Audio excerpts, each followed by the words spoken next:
Viewers, please attend carefully. The message that follows is vital to the future of you all. You know, I was just thinking, wouldn't it be weird? Wouldn't it be weird and funny if that Ainley Master? I always think about the Ainley Master as he come in. If that Ainley Master was transmitting to our world as it is right now we must be on Defcon 3, maybe 2. I think we're probably on Defcon 2, aren't we? Is there any way you can tell? I get, is it a national secret? I really don't know. But like, we are like one step away, even from what I could tell. Yeah, I don't know. But yeah, what if the Alien Master communicates with Earth, peoples of Earth? Please attend carefully. And then he says, and he solves all our problems, really, because he's very, very smart, just to dick with the Doctor.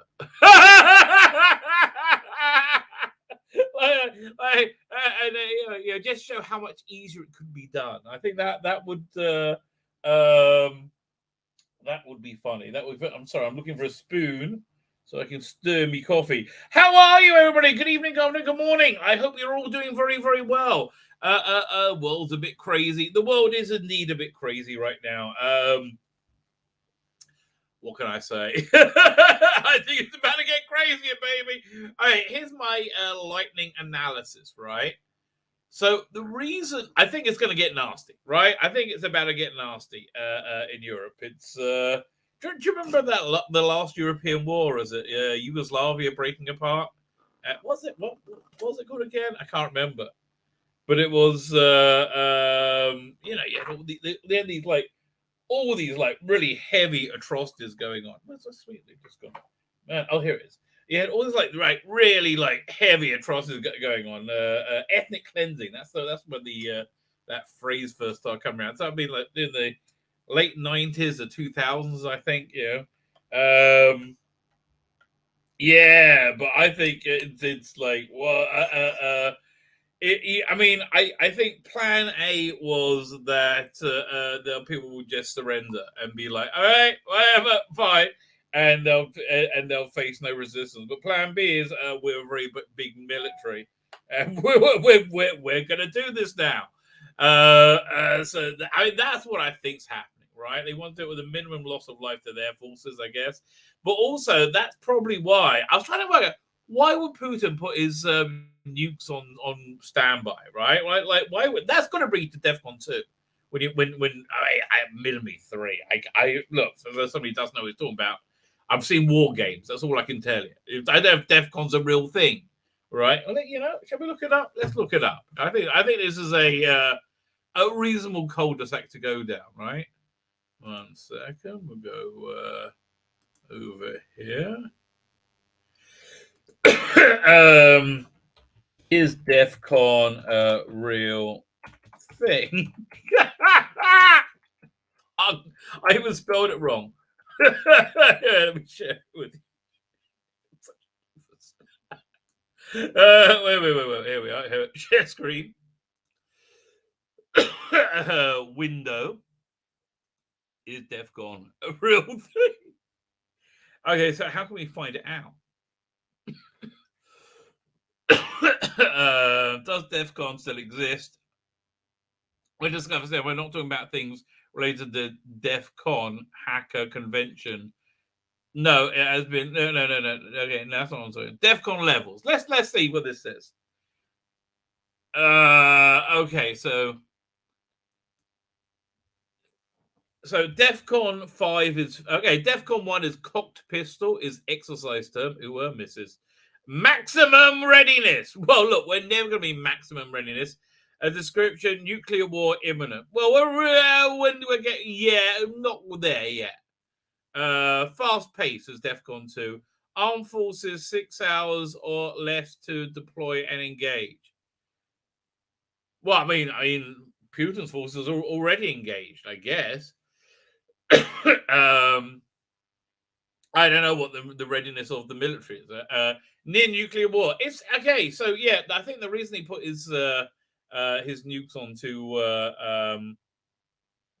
high alert It's because he says, okay, this is a military operation. It's going to get bloody. People are going to get freak out. It's going to be all over the internet. It's going to hit the fan, and you're going to have pressure to retaliate. Know that we will defend ourselves with our nuclear capability. That's kind of scary, because I think they would. And I think Biden's a doofus who probably would call their bluff. Right? I think so. I don't know. I see that bit. Listen, I have an optimism bias. I believe if there is a nuclear exchange, and it's got to tie into China and Taiwan somehow, isn't it? I bloody know. I mean, again, I'm not Nostradamus. This is just like, well, that's going on in front of us. but good news is here. Happy days. 1 second. Good news is here, because today is the first of the month of Adar, right? Adar Sheni, which is even more special. So that's the Jewish month, Adar. So Adar's a cool month. Adar is a month where I'm streaming onto Twitter for the first time. Is that a new thing? Because they just popped up and said, would you like to do it? I'm like, yeah, okay. I'll do that then. I wonder if it's working. Anyway. So what was I saying? No. I now just got Twitter in my head. Before Twitter, it was after Defcon 3.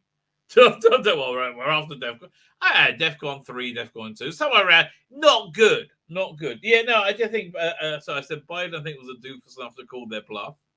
I have an optimism bias. That's good. I don't think if God wanted to destroy the world, he would have done it by now, right? I don't see what we've done since the Cuban Missile Crisis that's been particularly meritorious to keep us around. If you're not keeping us around, right? I mean, like, really.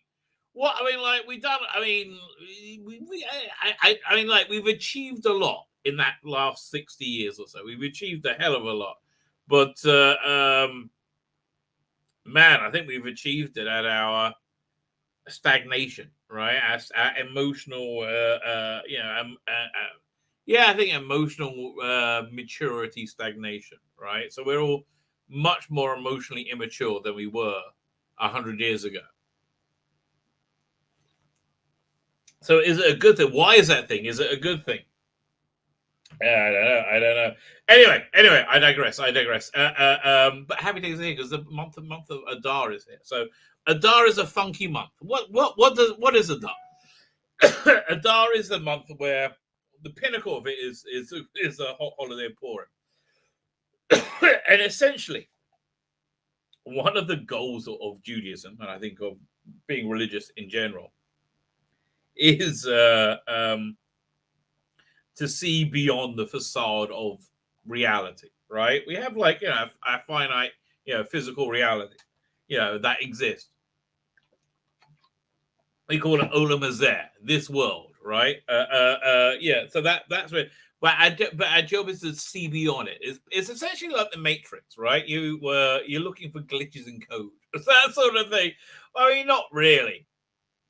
But here's something that will blow your mind. I've said this before, but go ahead and do it, and it will blow your freaking mind, right?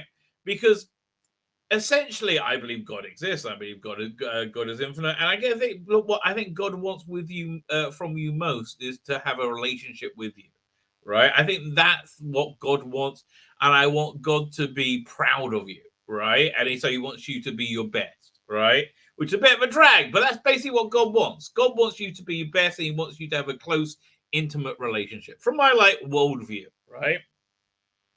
So that being the case, if you do this, it is very likely you will hear, and you're open-minded, you will hear directly from God talking to you, right? Imagine everybody for 24 hours, everybody around you is not mannequin. String puppet, and God is controlling them all, right? God is basically talking to you through your events in your life, right? Do that for 24 hours, and you'll never be able to look at the world the same again, right? And that's basically what I mean. It's really true. So the function of Adar is to see it, to see beyond this reality, and to see beyond it in a very joyful way, right? Like through laughter, through so like the central holiday of Adar is Purim. Purim is it's wild, right? Purim is freaking wild. Okay, especially in Israel when everybody does it. Like this is a secular, everybody secular and religious. They all do it. All the kids dress up, and they all have like you have kids go for like the wackier, the funnier the costume, the better, right? So that happens a lot now. When you turn like 16, when you're 16 to 18, every costume, if you're a girl, has the word slutty in front of it. You are a slutty bunny, you're a slutty I don't know, schoolgirl, slutty nurse, slutty plumber. You know, it is really weird. Okay, it's really I don't go out to the towns because everybody does this, and like basically speaking, Israelis are very hot. Okay, Israelis are insane. Gal Gadot is like an Israeli 7, if I may say so. I mean, very pretty, very pretty woman. I would say an Israeli 7. Okay, but Israelis are very, very, very attractive people. Attractive and photogenic people, men and women. They're all gorgeous, right? Like they're all Adonises, and they kind of look at you if you're like a pasty European, like man. They think with like this love and pity. They're like perfect, chiseled bodies. Anyway, so Purim, like again, like all these like college girls and older school girls, all dress up in like whatever the sluttiest outfits you can possibly imagine. Fortunately, I'm in like a more religious area, so that's not like it here. But if I go to like a regular town, right, it's like I can't. Okay, it's like being backstage at a strip club. It's like I'm like okay. Yeah, no. So it's so that's you do that. So everybody dresses up.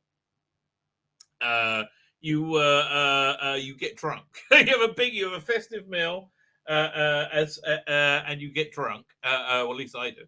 And here's the thing: you have to get drunk until you can't tell the difference between the personification of good, or the personification of evil. So that's it in this story that goes with Purim, is the story of the Queen Esther, which is a bit of a wildly depressing story in a many ways, right? If you think of the realities of it all, but it's a weird story. It's a weird story. I go into the full thing now. Essentially, this guy called Haman really didn't like Jews. Really super didn't like Jews. I believe he was reincarnated as another person whose name began with H. Went on to lead the naughty National Socialists of Germany in the 1930s. So I really do. I believe that one was a reincarnation of the other. So anyway, and he was very cozy with the king Ahasuerus, who I believe was a earlier incarnation of Trump. Okay, so if you get certainly that personality, but more sleazy, right? Imagine like I guess more like the king in the first king in Game of Thrones, like, and Trump, like Trump as the king in Game of Thrones, right? When everything was when the kingdom was doing well, right? So he's a nice game, but he might slit your throat, right? So anyway. So that's essentially who he was, and so he made a royal decree to slaughter all the Jews on a certain day, and so there's a parallel story. This guy, the leader of the Jews, sort of everybody hated him. Everybody hated him. Oh my god. He was like, "Oh, you're causing trouble." Mordecai, right? He was essentially the spiritual leader at the time. I doubt, in my reading of it, I don't know if people knew it, right? I think people did not know it in my reading because there was a thing where at the start, like Ahasuerus, this king, Trump, is having this party because the Jews are supposed to be. He conquered Israel 70 years ago, and they're supposed to only be in exile for 70 years. And so now by his calculation, they should be free. And as they weren't, they're never going to be free. So he celebrated, and we have this like holy temple which he plundered, and he took the there's all these gold like goblets and stuff. He took those, and he were and he was able to go see them, right? Like put them on display. Anyway, had this huge party, right? This huge party, and everybody was invited, and it was awesome. It was Trump. It was totally Trump. It's the best of it, and it was that everything was gold. Yeah, and it was like if you're Jewish, they give you the most kosher thing you can get, and everything was the best. I want it to be the best. It was right. It went on for ages. So basically, he came to power by being by leading a revolution. Essentially, he's Trump, right? He's a Trump, and he slaughtered everybody, which Trump should have really done apparently. But he left the daughter of the king alive, Vashti. Right, yes, they worshipped him, I believe, at that time. Anyway, and so then he wanted to show how hot Vashti was. So he said, "Come and dance naked at my party over here." And she would have said yes, but she got a rash at the time, so she said no, and so she was exiled.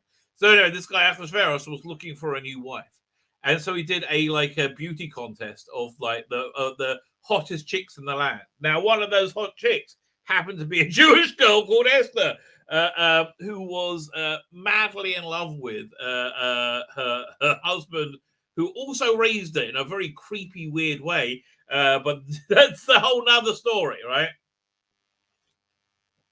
I've only heard one person explain that to me in a way that made any sense.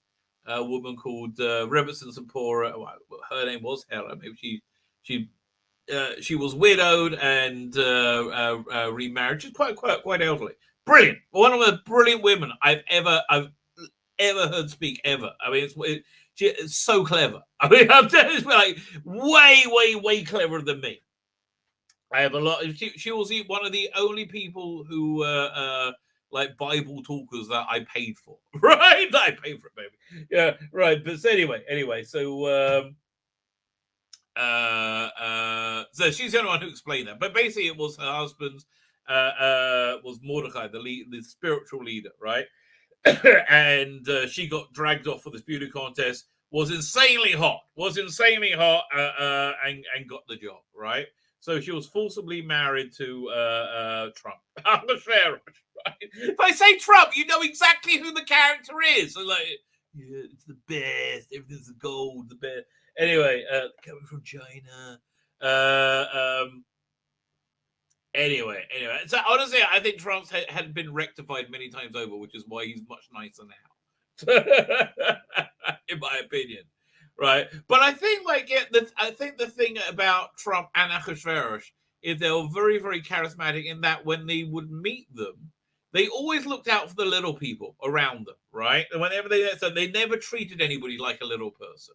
Right, they always but there's so many stories of like Trump giving like insane donations that somebody exactly needs to a doorman or something, right? You know, we've heard, and like, he treats his staff very well. I believe he treats loyalty very well, right?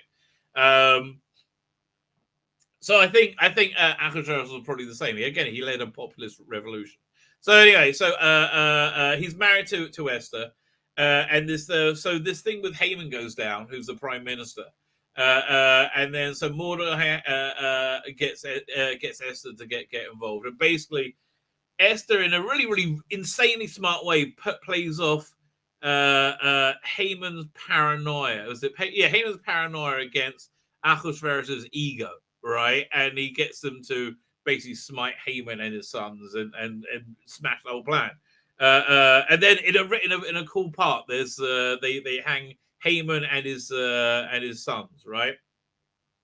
And there's this bit, and I've said this a bunch of times. There's a bit in it where they have 3 small letters and 1 large letter in the scroll, which spells out a particular year, right? If you arrange the letters, now that year was the year that they so that when they're being hung, that year was the year that it spells out that the It only just started that the Nuremberg trials ended, and all the naughty National Socialists from Germany in the 1930s were hung. In fact, and that's why the last one to be hung was Julius Streicher. And he said, Purim Hist was his last words. It is Purim, right? And he was, man. He's on the money there. But the essence of the month of Adar, the essence of Purim, is through to see the unreality of reality and laugh at it, mate. That's basically what it is. Everything's a mask. Everything's a mask. Take the mask. Look, see what's on the. So, we're in scary times. I think it's fair to say we are. We must be at Defcon 3 or 2, right? I mean, that's like from what they just said. That sounds like we're at Defcon 3 or 2, right? It doesn't sound like things are hunky-dory. It does sound like Putin's ready to use nuclear weapons. And it does sound like Biden and crew are insanely incompetent enough to bring it to that, right? We can all see that happening. Wherever you are on the political fence, right? My belief is there's going to be a limited exchange. What that would be? Whoa! I don't know. I mean, I doubt it's even going to be in Europe, quite frankly. I mean, I think Taiwan's where shit's going to hit the fan. And nobody knows how that's going to bloody play out. Anyway, but the timeline is, according to my crazy Jewish philosophy, which might be even if I'm right about the Jewish stuff, this doesn't have to be right. This is my theory. Okay, right? Just so far, everything has played out in that direction, and it's really weird because it has, right? That's September. Is it the end of September, I think, or the beginning of September? Anyway, that's the Jewish New Year. And we're in this type of year called Shemitah right now, which basically washes everything away, like resets all debts and everything like that. So I can see that. That's why that will be the beginning of a Messianic age. And I think there's supposed to be wars in the year before the coming of the Messiah, like global wars. I can see that happening. And there's, I said this was a last stream. There's supposedly the Jews are in terror and disarray. Wow, what are we going to do? Everyone's very, very scared, right? Which I can see, let's say Iran has launched nukes at Israel, right? At that point, we are supposed to hear the word of God, right? Which sounds female, right? In your ear, say it's don't panic. This is the Messianic age has begun. Right, that's the tradition we have. So that's on track. I think, as I said, seems to be by September. But whenever I put a date on it, I'm always wrong. Could be September 23, right? Like at the end of that, it could be completely bloody wrong. But anyway. The time is playing out there for there to be wars in before September. Quite disturbingly so. Fine. Speaking of disturbingly so, let me pull up my thumbnails. She cried. Oh man, big news! I forgot. I should have led with this. I should also do that. What's the name? I watched the first episode of Picard. We are doing a full review. A full recap and review. I got all the stills ready to go, right? I'm going to spoil the crap out of it. So here's the amazing thing about it, though. The absolutely amazing thing, and this is all I'm going to say about it for now. I didn't want to kill myself, right? When I watched Discovery, I was like, I have to tie my hands down so I don't, claw them away. No! I don't care. Feelings! No! Do it to Julia. That's a bit of a 1984 reference. Anyway. As I said, that's why I feel like one of the. This felt like Star Trek, like with the Star Trek you want as well. Okay, I'll say no more till we get to it. But I'm amazed. I'm genuinely amazed. My guess though, it's the bait and switch. Right, this is the bait. And then we're going to get the switch. Right? That's what I think is going down, baby. Okay, let me open up all these thumbnails. Got that. Got that's out. Oh, is that out? Yeah, I don't know. No, that one went out. Oh, confused. Oh, we got that. And we got that.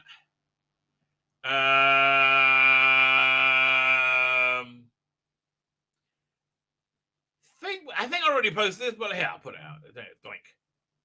Dum, bum, bum, bum, bum, bum, bum. Oh, let's try that again. Yeah, it's never good when I laugh at my own thumbnails when they come up. I'm like, oh, that's kind of funny. Anyway, share screen. I'm a bit of a screen sharer, baby. What are we doing? Okay, so this I think is going to be on Saturday. I see that was the best ever. Matt Stevens. Oh boy. Doctor Who magazine came out today with a new interview with Matt Stevens. Oh yes.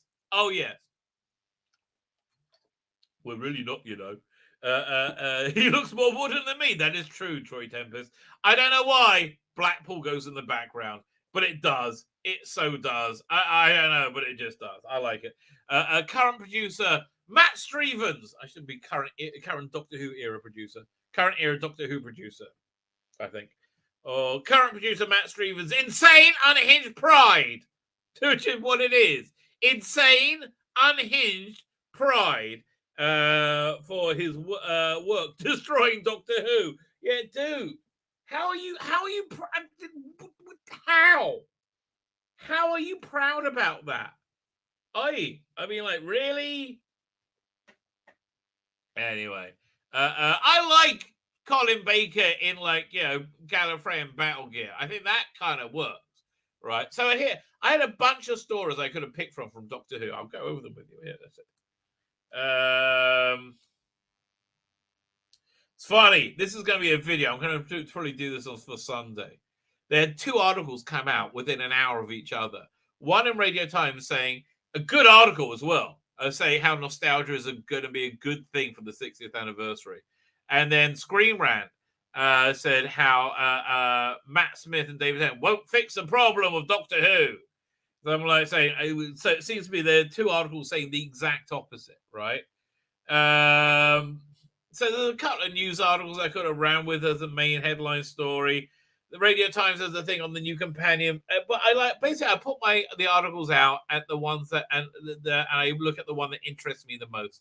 It's a combination of what interests me the most and what I think interests most people the most, right? And when I looked at all the stories, I had like the inside story of Christopher Eccleston leaving Doctor Who. That sounds interesting, but I think we probably know it and been there before. And I thought of this, and really, it's the thing that excites me the most. I mean, it really totally does, right? Picard, I can't bloody believe it. It's not shit. I made this before I saw it, right? I would have changed the thumbnail to holy shit, but this is actually quite good. And then old Robert Pattinson going, I'm Ben Affleck. Yes, you are, sir, Ben Affleck. We're going to look at the new Batman movie. I'm going to see that Sunday, I think. Sunday. But we'll go over a couple of articles about it. What do you guys all think about it? So we've got that. Star Trek recap. Oh, God, it was so awful. It was so awful. This week, really nothing happens at all, apart from my story of love with a disturbingly underage-looking alien. Yes, it is. It's all very natural and done in the best possible taste. This is from Tuesday's stream. Unbelievable. My brain still can't comprehend how shit this is. How shit this is and how expensive it is. Oh, my God. Oh, I mean, look at this. Like, what has that got to do with Star Wars? Hello? What has that piece of shit got to do with Star Wars? What, a blue fat Karen? Yeah, no, I'm cool. Can I have a bit of a Jedi? How about that? A bit of Obi-Wan Kenobi? How about that? How about not shit?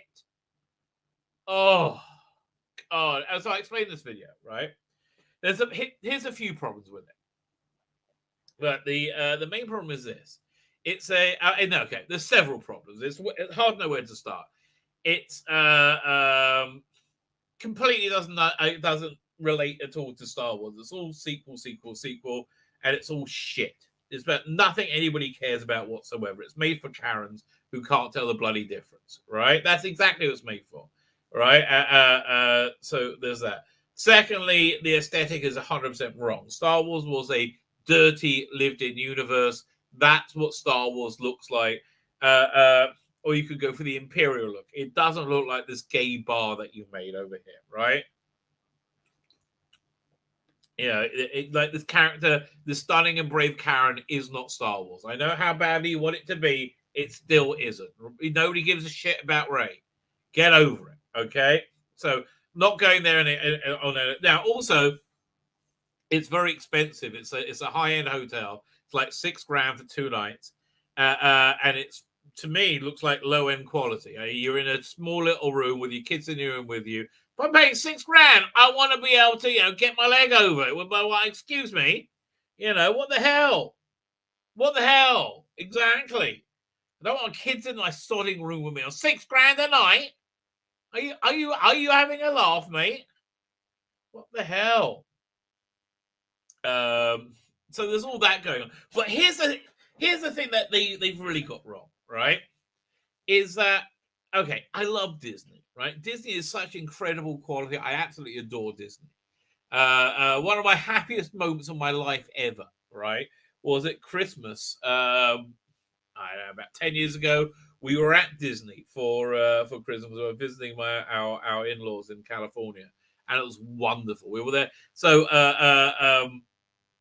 but there was this moment there, and my kids were young, and it was all fun. I just loved it. I was having so much fun.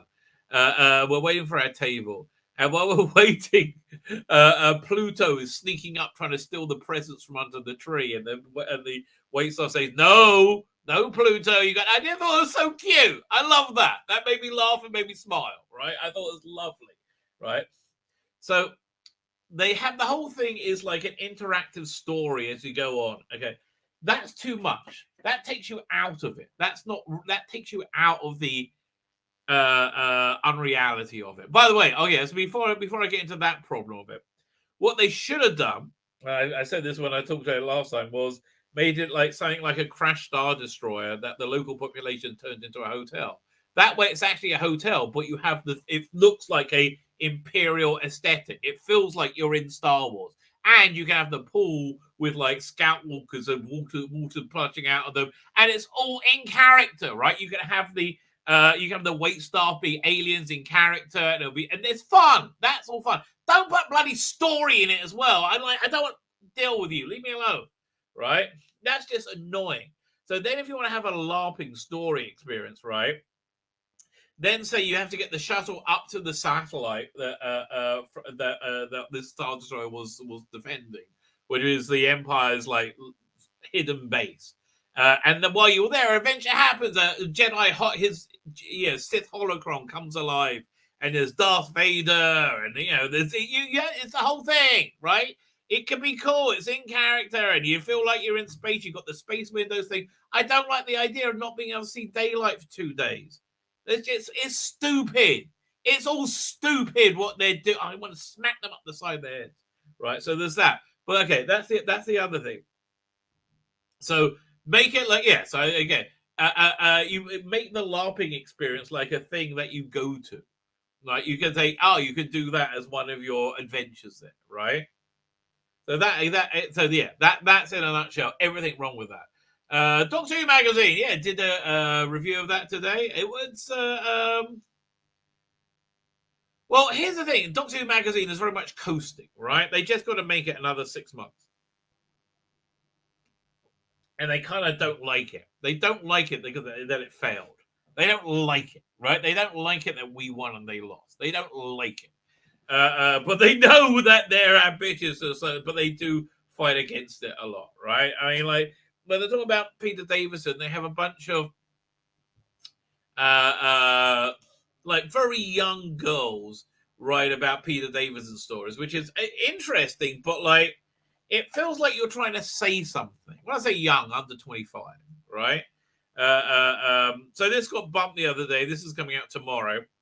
It's not broken! It's not broken! The slow motion car crash. That is the end of the Whittaker and Chibnall era Doctor. It is. It gets just increasingly more embarrassing by the day.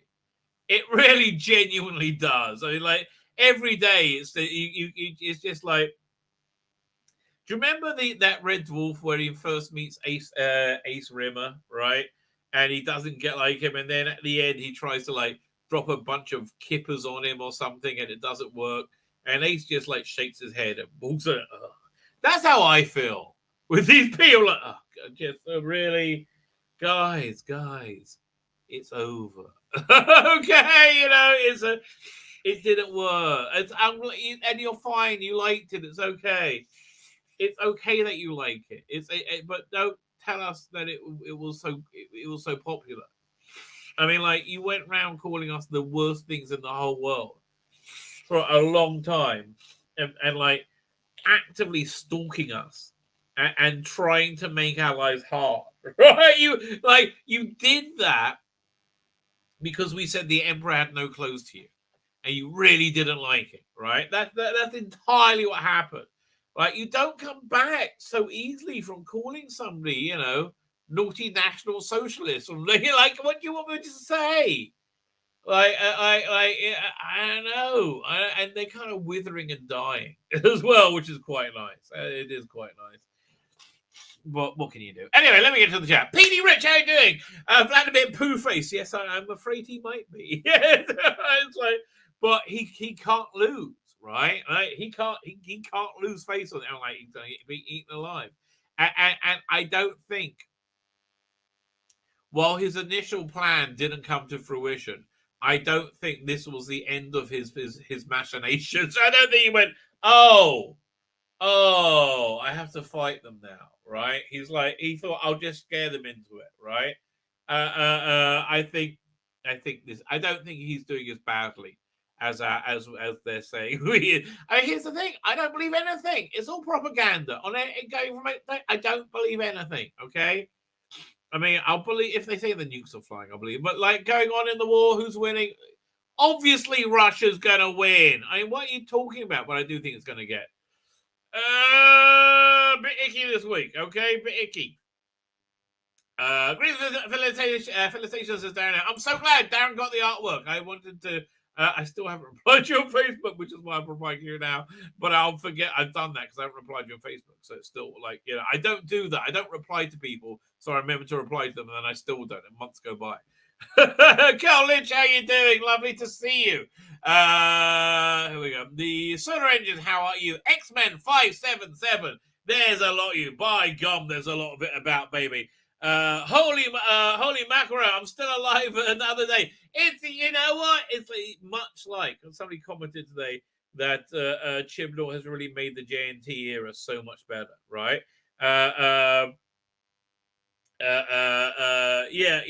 threat of constant nuclear war has made life in general quite. I'm alive. It's great. So yeah, I agree. I echo you, Mr. X-Man 577. Mr. Jekyll and Hyde, how you doing? Mark the Vicar says, I actually watch Picard better than Disco. So much better. So much better. Oh my God. It's like a show. It's a bait and switch. So I think this is a bait. Yeah, so World War III, it was like Joe Biden in space. Let's go Picard. No, Picard is Biden's worse than Picard. I mean, Picard's very joddery, but Biden's trying not to die on camera. Right? That's like, I gotta stay alive till I get out of here. Do you think they'll Weekend at Bernie's him? Or what's that show where somebody takes over from the president? That was good. I like that show. Kevin Kline, wasn't it? I really can't remember who it is. I've been watching live streams from Ukraine. You'll never know anything is going on compared to MSN. Okay. Dan Man says, greetings all. How are you, sir? Thank you for joining us. Ethan Buck over there. Hi, how are you? I'm glad you have just arrived. How is Daisy and Boston Cat? It's not Boston Cat, it's Ninja. Ninja. Here, I'll show you. They're very cute. They play together. They go out. It's been pouring down with rain. I've worked out how to get my internet working much better. I'm very, very psyched about that. I have this router where you put a SIM card in, it's like in bad weather. It's not so great. Where did I put my pictures? Here it goes. Doink. And bad weather. So then I tried moving it to the window. And it's like, oh, that worked. Let me try the videos. Where's videos? It should have a video folder, right? No. Okay. No. Videos. Oh, there's 3 of them. Blimey, it's a lot of them. Okay. Yeah. I want Daisy and Ninja videos. They're always fun. I think this one. Let them playing. They're cute when they play. Oh, yeah, it's fine. I won't. Let me just. How do I set? Let me share. Oh, share. Okay, here you go. That one and that one. Anything else? No, everything looks kind of boring. Oh, maybe that one too. Okay, fine. Airdrop. Oh, ding, ding, ding, ding, ding. Did you hear that? It just went ding, ding, ding, ding. That's a good sign. That's a good sign. It's coming. So we'll watch those in a second. There we go. It's Jem Hadar. Oh, I like the Jem Hadar. I like the whole Delta whole. Deep Space Nine was awesome. Okay, let's be honest. Deep Space Nine, freaking awesome, right? In many, many ways, shape, more. Seneca 24. I'm sure I believe in God or religion, but I do try to believe. I'm not sure I believe in God or religion, but I do try and believe in spirituality and the eternal soul. That's kind of like you believe in God or religion, then, mate. It's like, I hate to claim you, right? That's kind of, it's the only real difference between Judaism and I'm not sure other religions. I can only really talk about Judaism and like Star Wars. Is that we think the Force is a sentient reasoning body that's in complete control. Right, and gives us complete freedom, pretty much complete freedom. But that's basically it. Like, I think the Matrix view of reality is a very valid one, and I still like Matrix Resurrections. Okay, I still like that movie. Thank you very much, Keanu Reeves, for making it. I am a bit chuffed that you did that for me, mate. Because apparently, I'm the only one who you made it for. Disaster Eric, how you doing? God wants an intimate relationship with you. Well, you've technically been every few years. Well, that is true. That is true. I guess as God is infinite, He does have His finger up your ass. I was raised Christian, became agnostic later in life, and whilst I dabbled in the thought of returning to faith, too much of doubting Thomas. Be a doubting Thomas, mate. That's the honestly. I think any religion that doesn't allow any theology that doesn't allow questioning is maybe not one I would want to invest in so strongly, right? And like that, yeah, that's why I always like I got to get in contact with him. The Podfather. That's the other one. Father Miller. Oh God, I was like, I kept thinking Rabbi. No, Father Miller. Right, Father Miller could really answer any question I had from the Christian view of theology. And I think honestly, I like talking to people about that sort of stuff. So anytime you go and ask people, your questions. It's being a doubting Thomas is a good idea. Actually, being a questioning Thomas is a good idea. Being doubting things, even though it's likely. Yeah, you got to really go with what you actually believe in, and what you believe in is not really what you think a lot of the time. So there's that. You should put that together. Gal Gadot must be one strong woman figure these days. I actually like. She's great. I mean, Wonder Woman 84 was garbage beyond garbage. And I do wish her every success. I think she's great. DC, how you doing? Thank you for joining us, sir. Let me go whizzing through the chat. For all the documented evils of Miss H, I find myself thinking these days the worst of his legacy is that we lost the British Empire and nationalism became forever taken to the near. Not in America. Nationalism was fine up until 2015, as I recall. It was certainly fine when I lived there up until 2005. Yeah, the idea that's one of the great things about America, right? That the kids were raised to be proud of their bloody country. People should be proud of their country. I think Britain should be proud. The British should be proud of their country as well. No country is without sin, right? No country is without stain. But like I'm telling you, British, they were more or less, when you look at them through history, more a force of good than not, right? Even though they did shitty things. Yeah, same with Americans. I think by quite a large majority. You know, the only reason superheroes as a genre exist is because of America. The idea of the strong helping the weak, I think that's a uniquely American idea, right? As an idea that Americans brought into the world. There's no world power that looked at things like that before, right? Unfortunately, you know, it's always the way that one's strength becomes one's downfall as well. You know, it's which is really what we're seeing in America. You know, it's all again. That's why I love the bridge on the River Kwai, right? Because it's I did a whole review of it the other stream, right?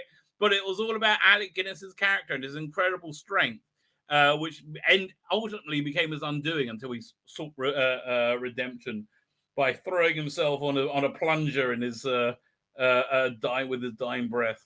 The bridge, my God, what have I done? Oh, I love a bridge on the River Kwai.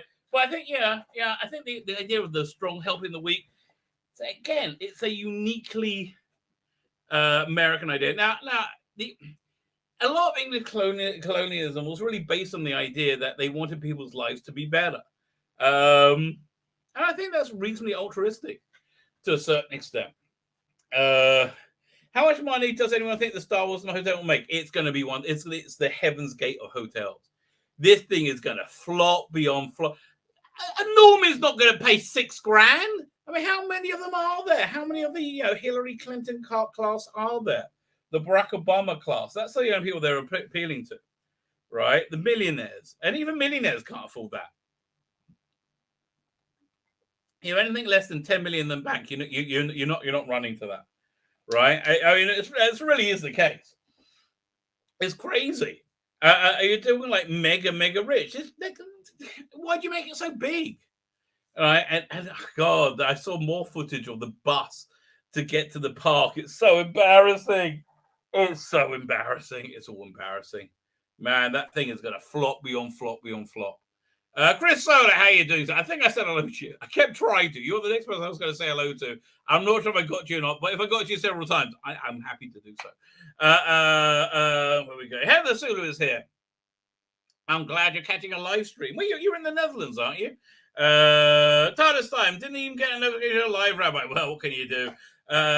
Trump slaughtered everyone. Yeah, well, he should have done. You know, here's the thing. Trump thought he was dealing with human beings, right? He didn't realize he was dealing with who in their right mind thought you're dealing with the people you're dealing with, like the political class, like the intelligentsia and the intelligence community, like you know, like I don't want to talk about it with people who don't who don't want to see this because it upsets them, but like, what would it look like if it wasn't an intelligence op? Like, how would it look any different? It just seems to me it probably was some big intelligence op. I can never accept the idea of Trump being any godsend if he was. Well, that's the reason I think it was a godsend, right?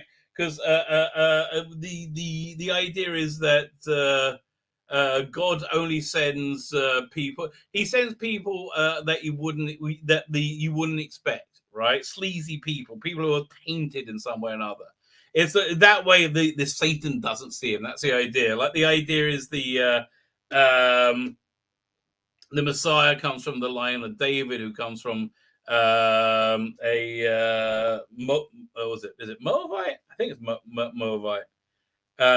Who was born from an ancestral relationship, and we're very proud of it. Right, Moab means from my father. So you wouldn't think, you know, that one thing will come from another, and that's how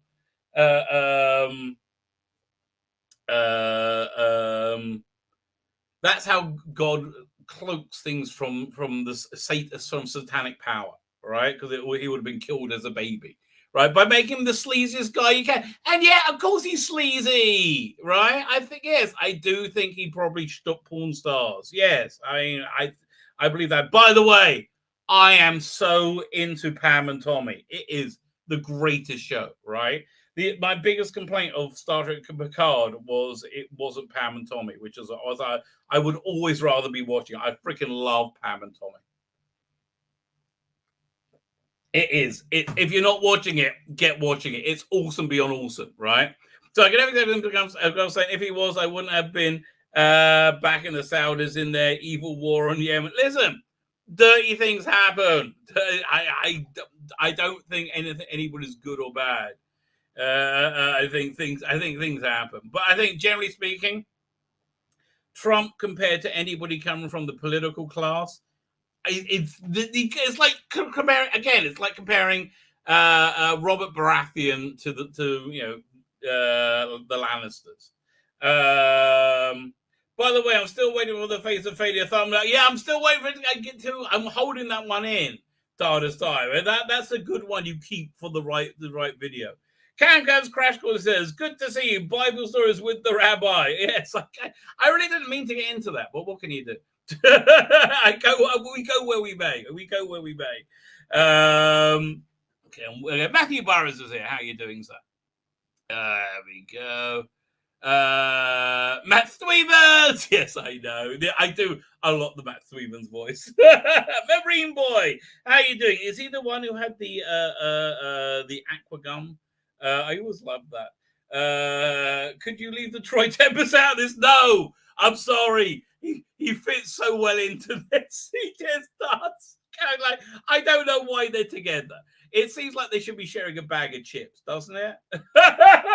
Oh, I could go for a bag of English chips with salt and vinegar. Oh, man. And a pickled onion. Oh, those are the good old days. My wife won't have anything with vinegar in the house.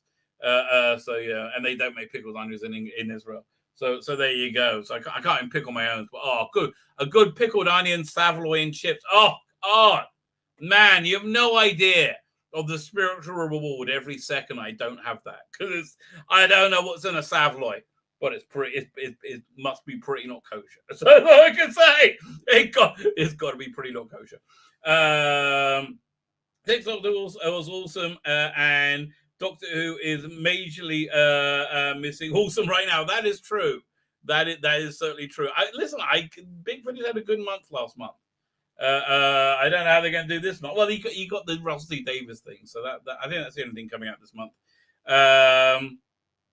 What's a good way to spend $6,000 on TC? Well, you get a lot for it. You get a lot of bang for your buck. That's a very good week in Tijuana. Okay. You probably won't remember it. It looks way too prequel trilogy. It does, but it's also sequel trilogy, which is even worse than prequel trilogy. I love old Disney. I probably punch out of them around 89. No, Disney in the 2000s were awesome, especially the parks. Oh man, the parks were awesome. The quality you got there, it's just like, oh man, it's so sad. Somebody says, I'll never join the dark side. I'm a Jedi, like my mother before me. You thought, I know. It's like, why do they make everything into chicks? Everything's got to be chicks. Oh, God. I mean, it's like, I quite like women. You don't have to show, oh, look, there's a woman. She could do that. I know. Like I enjoyed Tron Legacy at the time, but in hindsight, I can see the seeds of wokeness virtually even there. Man, I haven't gone back to that. Wouldn't mind seeing that movie again. That'd be interesting. Love the grumpy Jodie Bear face. Well, we can't have enough of that. Where were we? Or it should have been extended Galaxy's Edge, like Seas Pavilion at Epcot. Exactly. It's just everything. It's much like the Last Jedi. Every creative decision about this is wrong. It's incredible. Like every creative decision about this is wrong. Smoke me a kipper. I'll be back for breakfast. And Terry Badders. Oh man, now I'm in the mood for kippers. Oh, you get me in the mood for all the English stuff. Peter Davis was the man. The Doctor should remain male, and Jodie really must hate him. Him, good old five. I don't think she remembers. She's just such a Karen. What do you want? She's just like the ultimate Karen. Dollar-led Russian, then Ukraine would be leveled. Well, there is true. That is true. There we go. West is dumb, East is better. Peter Griffin. Well, Seth MacFarlane knows where his bread butter. Dave by Kevin. So with Kevin Kine, says R&M. Thank you very much. Personally, it comes to Trek. I'm just happy to cling to my memories. This was actually okay. It's gonna go to shit. This was actually what you wanted. Okay, when I finish the chat, that's the first thing we're starting with, right? That's totally the first thing we're starting with. So I'm an hour in. Bloody hell. I've been on a roll tonight. I heard that our souls go to heaven. I thought you said our souls had some hope. I think everybody's got some hope. Last night, Father Miller was taking a sabbatical from social media. I know. I just miss him. Basically, I do. I keep meaning to leave a message for him, but I really do miss him. I'm looking forward to him being better and coming back. Right, I'm really looking forward to that.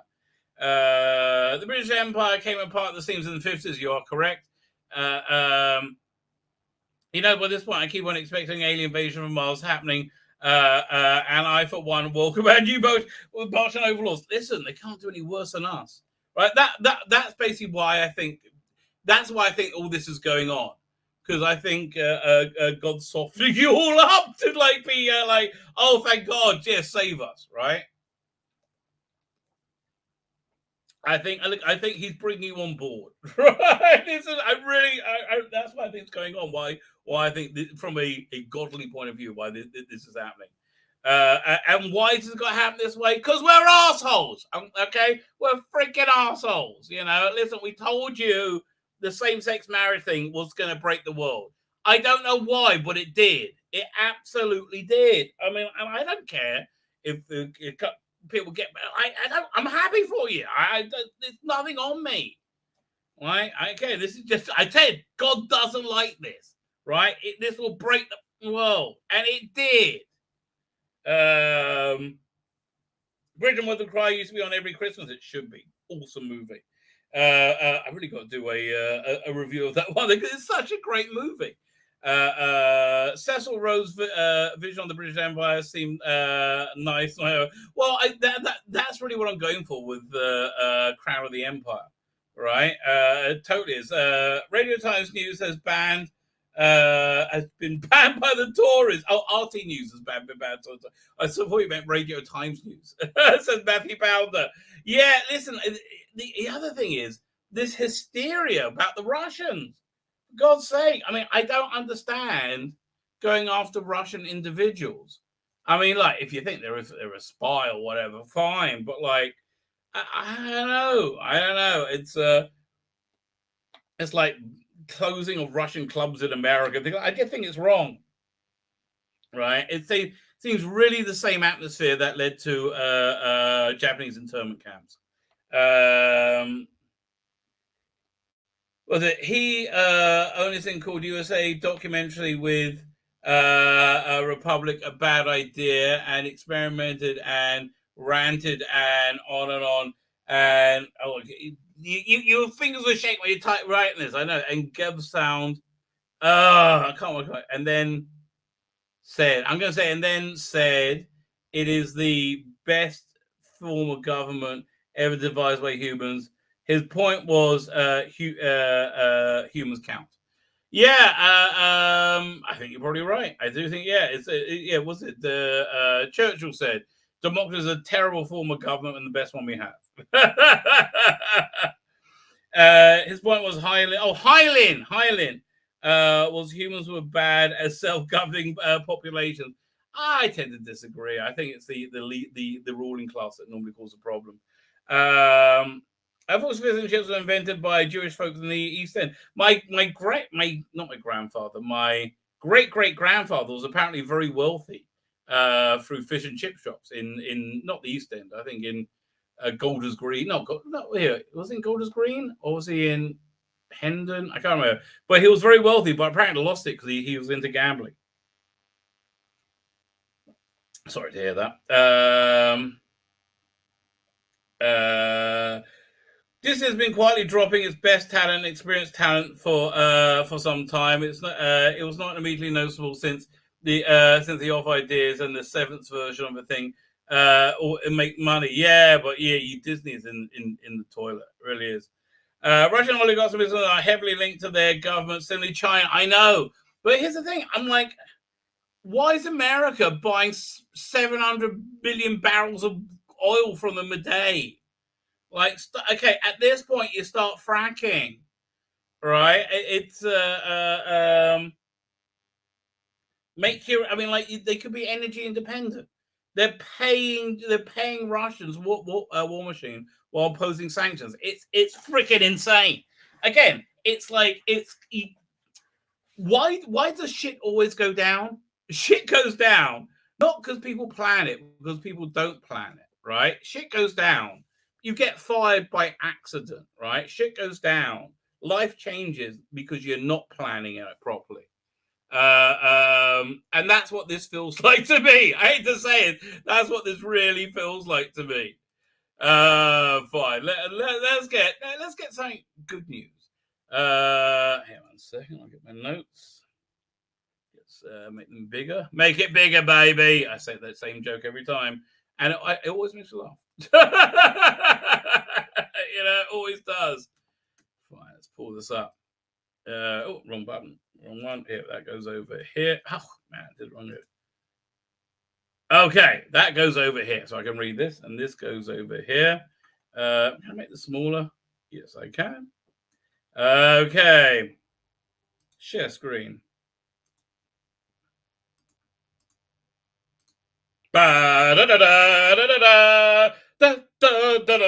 Next time on Star Trek, The Next Generation. So, okay. A good piece of advice that can often backfire is living in the moment. Living in the moment is a very good thing to do, right? Living in the past, living in the future, distracts you from life. Living in the moment is a good thing, right? However, living in the moment can often get you kicked in the nuts, right? So living in the moment with this, right? Taking this out of context.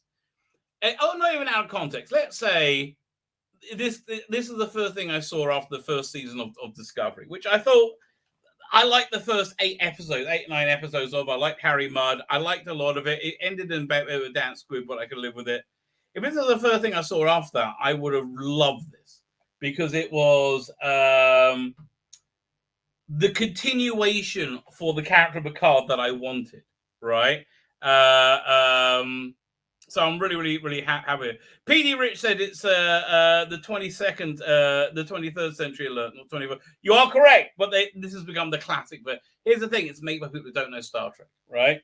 But so you get this opening sequence, which is freaking awesome. It's like great Star Trek. It really is.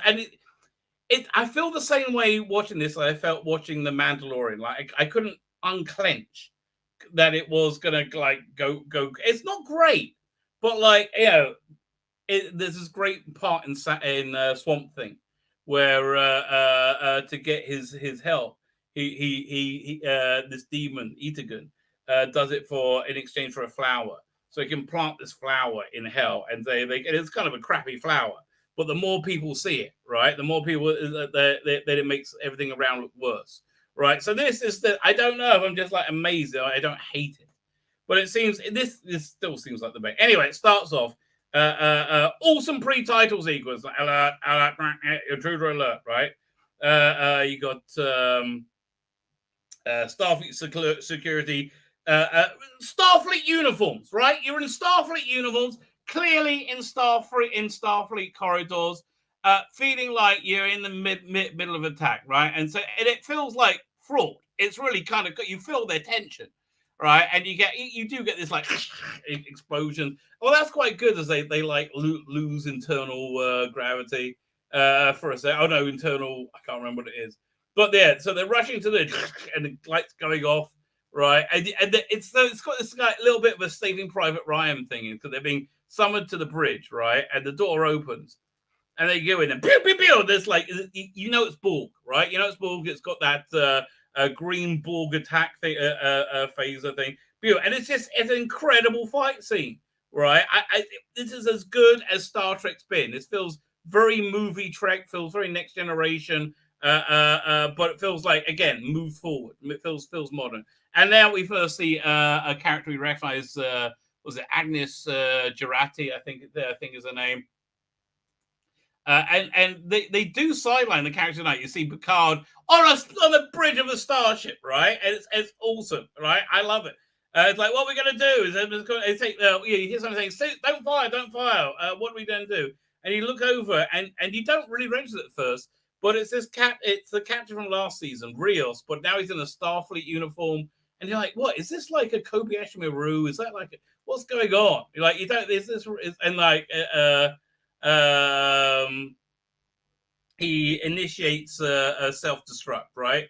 Initiating self-destruct, and then it goes to white. So you get a new title sequence. In the new title sequence, you see this new Borg ship, which is pretty good. It's like about DNA. There's a lot of foreshadowing about time. Time is being talked about a lot in it. It's Picard being Picard, and it's Star Trek Picard. Fine.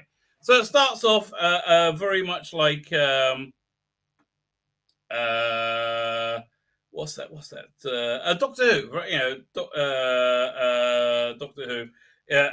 Rusty Davis. You see the space, and then you zoom down, and you get the Picard Ranch in Chateau Picard in France, right? So not France. And you hear like, I think time is on our side. Time is on, and it's like very much that. Time is on our side. And he's eating grapes, and they have this whole nice. He's happy. Oh, everything's good. This Romulan woman is giving him the eye. Totally giving the eye. He's like looking at his wide. Oh, I'm happy in the world. Yay. Everything from the last season is over. I'm relaxed, right? So she's got the hots for him. Her husband got killed in the last season, I think, and they like spend time together. They say, oh, l'chaim. Him saying l'chaim is weird. Okay? Him saying l'chaim, I just felt weird. And she's like, dos vidanya, and then he goes to cheers, big ears, which I thought was a bit funny. So it's he's saying this has just been one of the best days. So she's so then she says something in Romulan, which is seize today because tomorrow is not guaranteed. And like it's a reference to her husband that they drink. And she's clearly wants to go to bed with him, right? Clearly. And also the Torah is not guaranteed. It's very clunky, obvious foreshadowing. So, like, again, this is like his friend's ex-wife, so he feels weird about humping her, I think. Widow banging, I think is the expression. But she's like, Romulans love passionately, then we honor that love by loving again, even more passionately. She's saying she's going to shag your brains out, okay? She's going to be crazy ponfaring you, baby. She is, all holes are open to access, okay? That's what I'm trying to tell you, okay? And that's his response. His response is, I can't, right? I can't. So they nearly kiss, and they like miss the moment. I think they nearly kiss, but he doesn't go for it. He's like freezes, and she's like, I'm gonna go. He's like, oh shit. And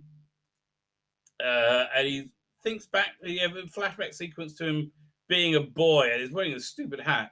And he sees this atrium, and you see him like remembering, and he's like in there with it. It's like a dream sequence. He's remembering his mother and this room they made together. And he looks at the glass they painted, and like, let's make. And then she's like, let's paint it. She's like, yeah, are you going to be shouting and scary here? Then you see like a whole like scary montage where she's like doing weird stuff. And then she says, no, maybe I'll shout, but maybe, we'll talk together. And she says, look up to the stars. And then she gives him the, says, look up, let's see what's out there. That's where, I think that's where it comes from. And that's where his love of space comes from. Meanwhile, out in space, I think, yes. We have this starship, and it's great. We actually see starships. But there's a spatial anomaly opens up, and you're like, oh, what's going on there? Meanwhile, the next day, Picard is feeling somewhat bad about not pon-farring clearly the very hot woman who wants to have sex with him. All right, Picard, mate, you're a robot. Okay, you don't need Viagra, mate. You could just go there. I mean, I know he's very uncomfortable with sexuality, and he's like, I think we should talk. Nah, listen, I'm too old. It's not going to happen. Let's just move on with life. And he's looking for this book. He's like, thank you for the book. Which is an interesting book, which find out later. But I have to tell you, this feels like a retired Picard to me, right? It doesn't. It feels like he's too old to make this. He's too wobbly. But it feels this feels like the same character again. If you watch this in the moment, right, and you watch it and just for itself, and you forget season 1. And if you get the age of wokeness, if you can do that, and it's very hard, right? I think it's all about living in the moment, especially when you realize it's going to kick you in the bloody arse. That's exactly what's going to kick you in the balls, I think, right? Which I'm pretty sure it's going to say. So anyway, there's this kind of awkward weirdness. And he's like, yeah, I feel bad about that. Anyway, so then he goes to Starfleet Academy. And it's very Star Trekky. I like it. And he's giving an address at Star Trek Academy saying, time is now the new final frontier. And lots of moments that are going to be used in trailers, like lots of sound bites. And he gives a rousing speech for the new class and it's got her in that. I can't remember what her name is. She just annoyed me. Now this guy Elnor is now the first fully Romulan cadet in the academy. What? There's been nobody since Savick who was half Romulan, right? Okay, so it's him now. He's in Starfleet Academy, and they're all very proud. And he gives a speech. It's rousing, and it feels like Picard. He's in bloody uniform. Yes, thank you.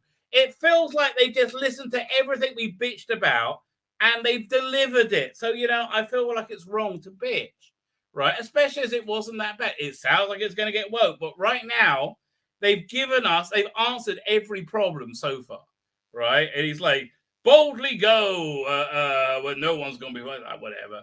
Anyway, we're on the La Serena, which I hated that bloody ship. Okay, we're on that La Serena. And on there is 7 of 9, and she's like, there's these 2 pirates, hijackers or something. She's fighting them, and they're talking another. Oh yeah, so he's got a hologram with them on there who speaks. I don't know what language. And she fights them, and I think one's a Klingon. I'm not sure, but they're trying to steal medicine for the Fenris Rangers. It's okay seeing her. She's kind of hot. Yeah, would you? Yeah, of course. Absolutely. I mean, listen, if we're going to say 7 or 9 action, that will have to be with Susanna Reid. I like the opposites. Okay, I like the opposites. So she has she turns off the safeties on the hologram. And he like knocks one out, and they're tied up, and she puts them on the transporter pad. And they're transported out somewhere, maybe to space. We don't really know. And so she just has the hologram there. She sees about subspace absorption. There's tachyon fluctuation and massive Hawking radiation. So she's like, oh, let's go see what it is. And she's like, oh, that looks very Borgy. Very Borgy. Meanwhile, in Raritan 4 in the Beta Quadrant. And again, it turns into an episode of Star Trek. It's incredible. I'm just blown away by this. So we have Cersei in it, who I like because she's very hot. And she's having a diplomatic dinner with these aliens, being very charming and very hot. Meanwhile, she's with this Agnes Girardi, this doctor, who's hit on by this guy who's from The King and I. Maybe he looked like Vulcans from Star Trek 1. I don't know what he is, but he's like, she says, look, I'm a mess. I've just been cleared from killing my boyfriend because I did that under control of an alien. She says, and she's drunk and she's not really up for it, I think, right? Then he runs away and they talk again. And we got to see a long shot of So she and a bit of side boob. So that all works. That's all very good. Liking the side boob. Very good, very good. And she beams up, and now she's on stage. I like she's slightly drunk. That kind of see. Not long ago. Well, that's not Star Trek. That's no. I like them doing silly things like that on Star Trek. If there wasn't such animosity with the current Star Trek, I would be fine with it. You know, if they had a boozy doctor turn up on bridge, I'm like, that's funny, okay? And they need her, and she's not Starfleet. So anyway, so Rios is the captain. You're like, what's going on? He's a captain on a starship, and it's a real starship. Again, it feels like a starship. It feels like you're in the movie era plus 20, right? Or plus 15 or something.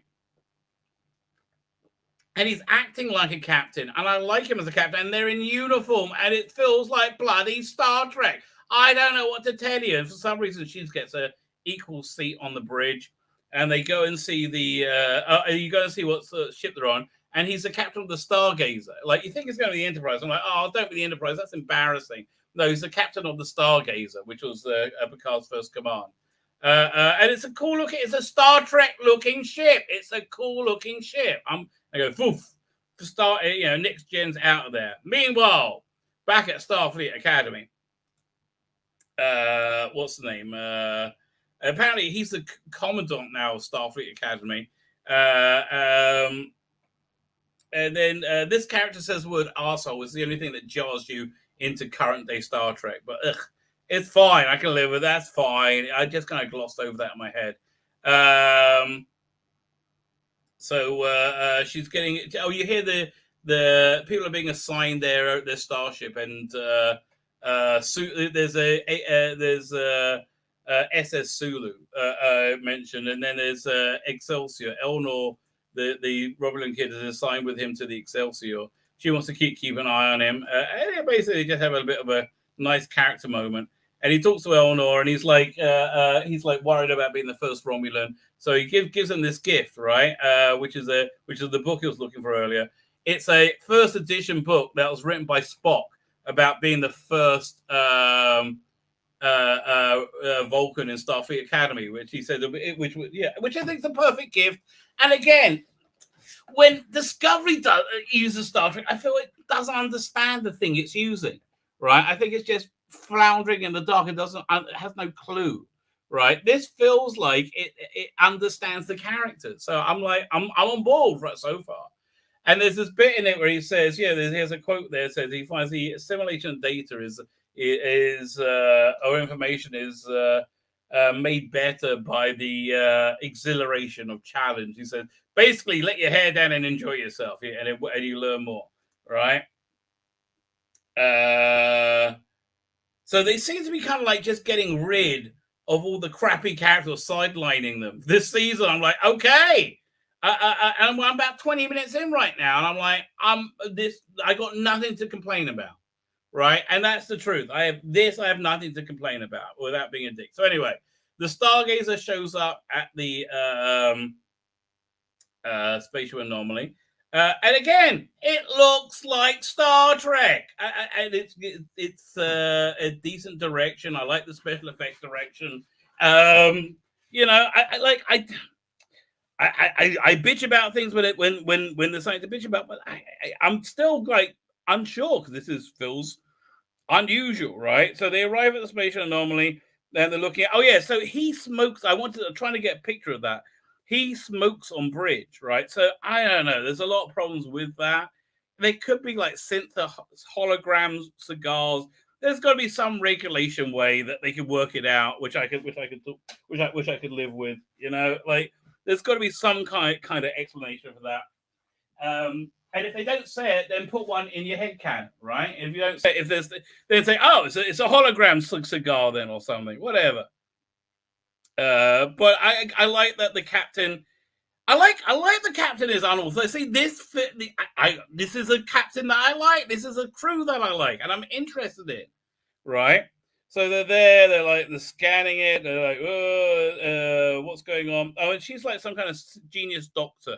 Like, she's vitally there for their mission, so she can basically flout any rule. And they say, okay, we got a transmission coming in. Oh, 709 shows up. Said, hey, what are you doing with my ship? So apparently she now has La Serena, and she's been using it for her Fenris Rangers stuff, right? So okay, that's essentially what's going down there. And he's like, oh, it's got loads of dents on it. I said, yeah, I get in the fight. What can I tell you?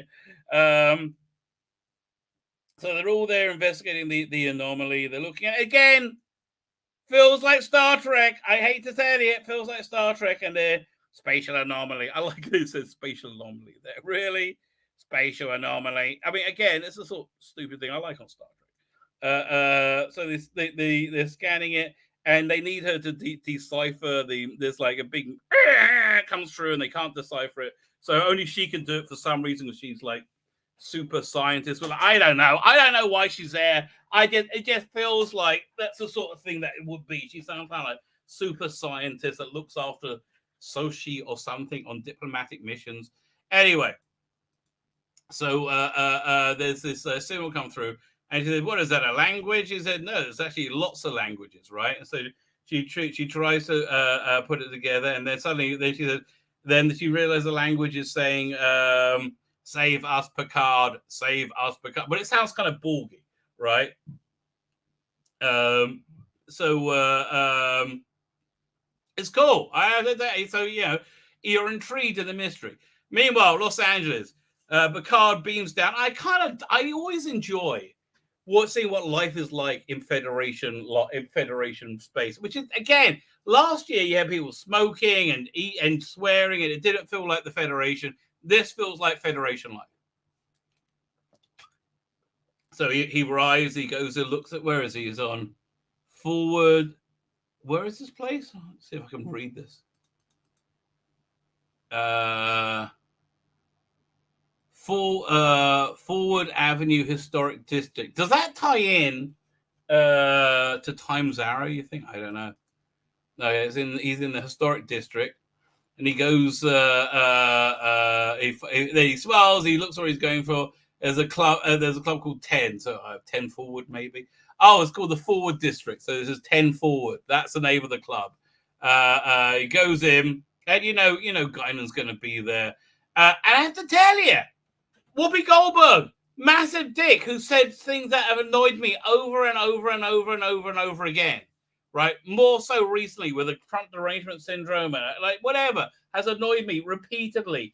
I'm happy to see Guinan because it feels like I'm seeing Guinan, right? I'm happy about it, and it's nice, right? It's soothing.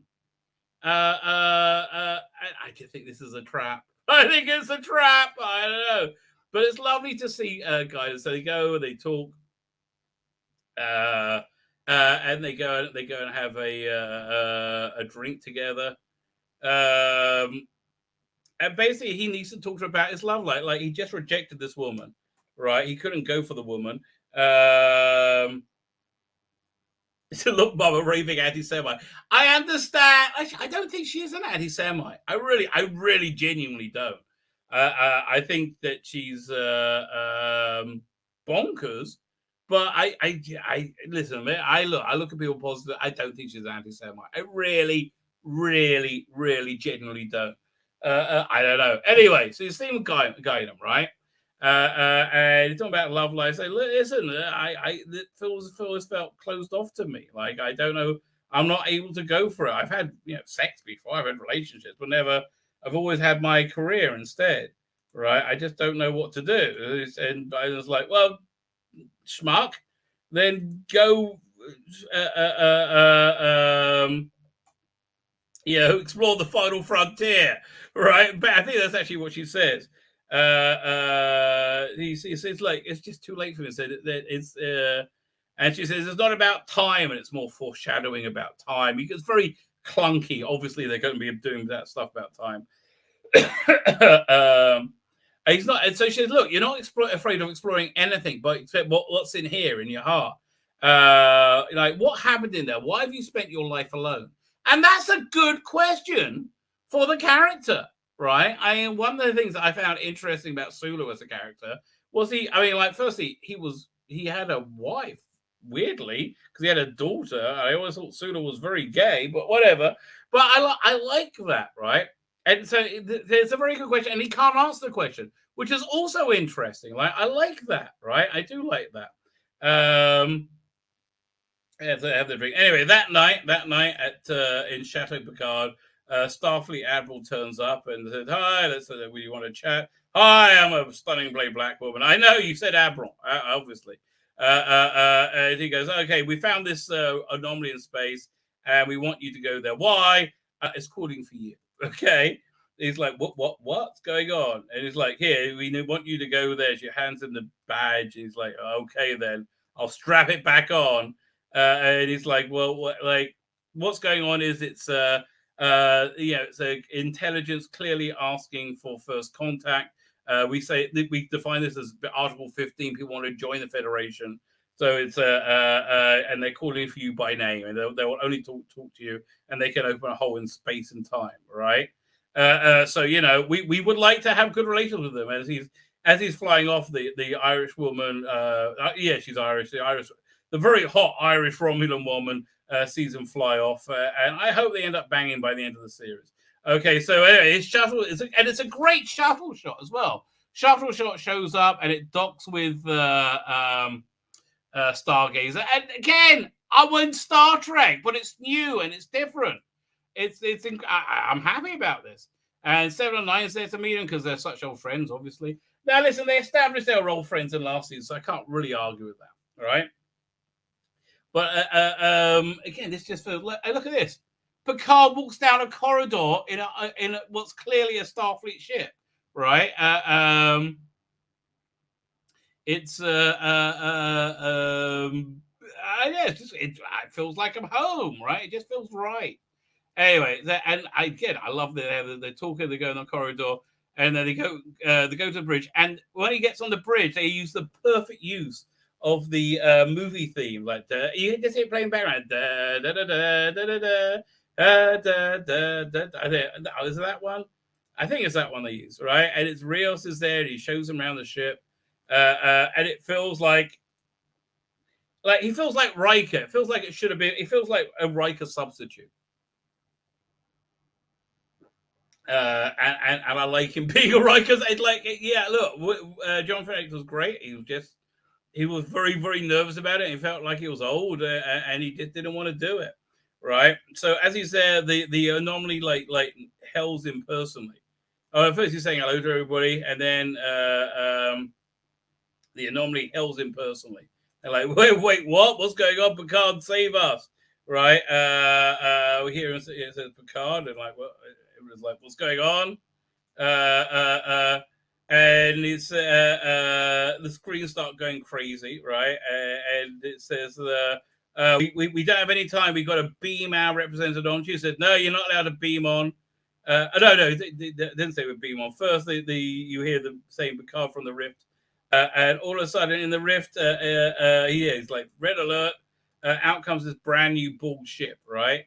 And it's like calling Picard, and they're like, "Whoa, this is not good." So then, look at this. This is a bad picture of it, but we have all these ships warping in, and they listen to us from last season. Look, they're all different, right? Everybody hated people the ships all being the same last season. They have listened to the complaints, and I think it's dickish not to recognize that. They have absolutely listened to the complaints, right? And it's cool. You have all these ships warping, and they have this huge armada amassing because the Borg are here, like a new Borg ship.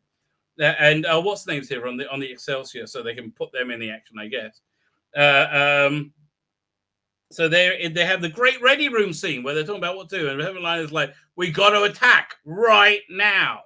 We got to attack." And 7 of 9 is like, she's like, and then but Gerard is like, well, we don't know who they are or what they want, right? We have no idea. They could be our best allies, so but we need to know what to bloody do now.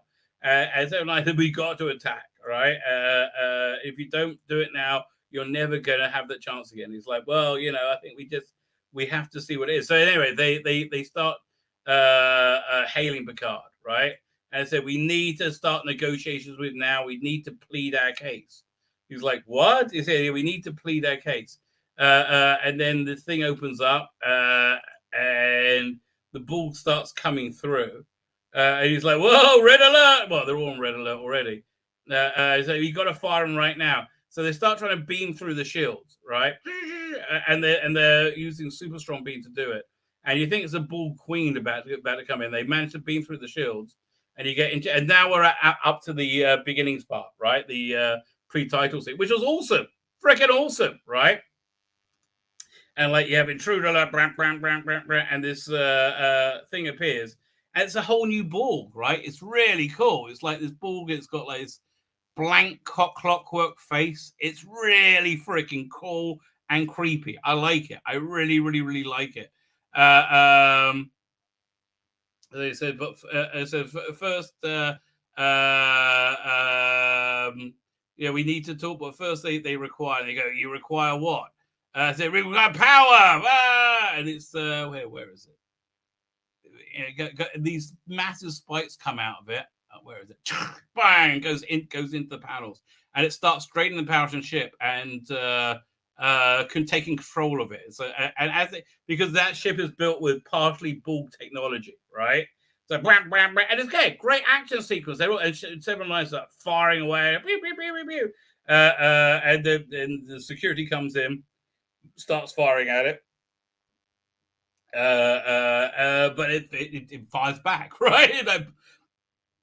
So yeah, we have a great firefight, a great phaser firefight, and then you're ready at the beginning where it says, "Don't shoot," because they realize that the Borg is only stunning the people attacking him, not killing them, right? But people just keep firing.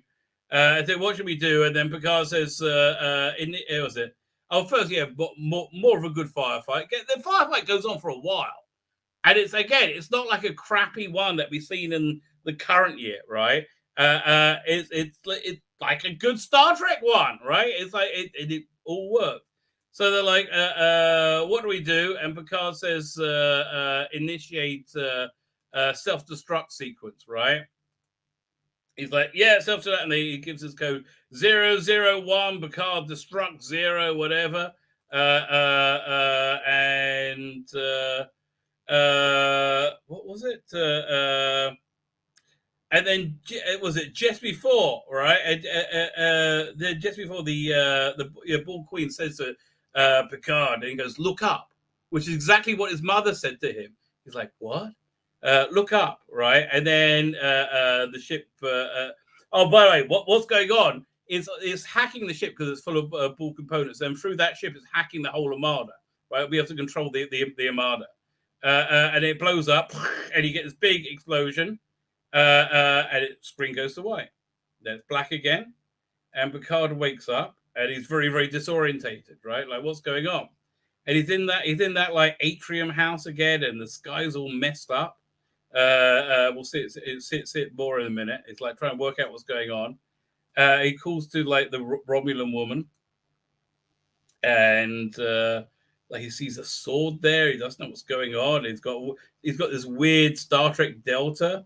Like, look at that. That's just weird. Like, and he's in this weird militaristic uniform. I'm not sure. So he's trying to comprehend it. In walks an android. And him having an android is weird. And he said, "Would you like coffee?" He's like, "Where's was it Larissa?" He's like, "I don't know, Larissa." And then Q turns up, right? And it's really kind of good, right? It was all young Q, and he said, "Oh, I see you all. Let me catch up." And it becomes old Q. And then, what's the last thing I said to you? I said the trial never ends, right?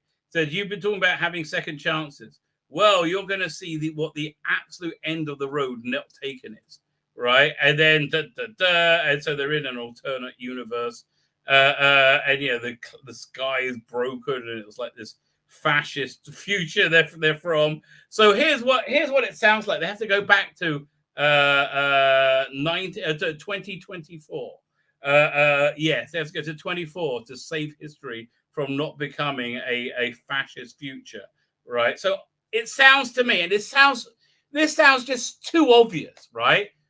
I can't believe it'll be this obvious, right? It sounds to me that they're going to do a thing that if Trump or Trump, obviously Trump-like Trump, wins in 24, it will enter the age of the evil age of fascism till the end of time, right? Is that what they're going to do? I mean, really, it seems so obvious that's what they're going to do. It's 2020. I'm like, oh, God. And this was good. I want to tell you, this was good.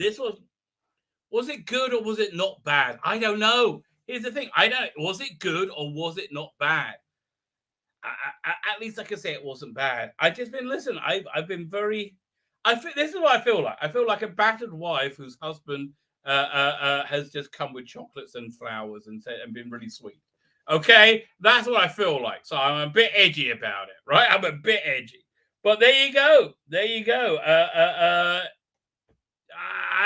I'm really genuinely amazed. Genuinely amazed. Fine, let's get to the War Doctor. There we go. 1 second. There we go. Doink. Let's go to Pocket Mags. There we go. We share the screen. Share it, baby. Share the love. Icky thump. Is there anything fun to? I mean, I already recorded my review of Doctor Who magazine. Where is it? Go to my magazines. My magazines, not your magazines. My magazines. We'll read now. We will read now. That's us. No self-image. I think I'll pass. Fair enough. Again, I think it's going to be. It's going to go south. Is there anything here? Firstly, what the hell? Why would anybody? Like, how much is that? The cleaner? That's just weird. Okay, that's tiny here. Let's go there. Tiny. What's this? DW cleaner. Okay. / DW cleaner. Let's have a look what that is. Shop Eagle Moss. How much is this? Like okay. £40. Get out of here. I mean, it was shit in Paradise Towers. How big is that? I just don't want it. It's 12 centimeters high. God, it's an ugly, big monstrosity. Who would want that? Yeah, go away. Go away. Matt Stevens! Oh, we love a bit of Matt Stevens. The thing here we take the piss out of. Let's have a quick look at Gallifrey and Guardian. Anything there we should know about? I mean, like, really? It feels like you're trying to say something with co-writer Ella Road and director Hayo Wang. It sounds like you're trying to say something. Read the writer, the scripts on the writer. Who would read a Chibnall script? Unless it's in the segment. Don't you do that, right? Don't do that. Yeah, okay. We've all seen all this. That's nothing there. Really nothing interesting there. Go over. Doink. Here we go. So this really does interest me. Like genuinely interests me. It sounds like it could be fun. Let's have a look. The only problem is this is the greatest moment in Doctor Who, and they're changing it. Don't change the greatest bloody moment in Doctor Who, schmuckos. That said, I mean, like, why can you get the War Doctor without messing with that? I mean, that is the greatest moment. So let's read more, because that's the thing I'm most worried about. Okay. It's one of Doctor's most memorable scenes in the bunker on Skaro. The best scene. The fourth Doctor hold 2 wires. If connected, it would wipe out the Daleks at the moment of their creation. It's the in the original story, 1975, Genesis of the Daleks. The Doctor's companions were adamant that he should complete the circuit. We're talking about the Daleks, says Sarah Jane, the most evil creatures ever invented. You must destroy them. You must do your thing. I did. Yeah. You must do the work of the Time Lords. What mission is it? Something could be better with the Daleks these days, and many future worlds will become allies just because of their fear of the Daleks. But what if he had connected to the wires? It would have been so much weaker. That's the problem. It would have been so much bloody weaker, right? And that's the premise of Doctor of War, which launches in April with Genesis. That speech about the enemies and allies and a universe without the Daleks could potentially be a mission statement for the series, says John Dorney. John Dorney, solid writer, solid, intelligent writer, right? It's script editor. The universe becomes very, very different thing. You're right, yeah. The consequences are immediate and enormous. The Fourth Doctor's life ends very differently. The Time War breaks out at an earlier point, and an alternate version of the War Doctor comes into existence, played by Colin Baker, better known as the Sixth Doctor, rather than John Hurt. Boys, Colin Baker's really easier to get.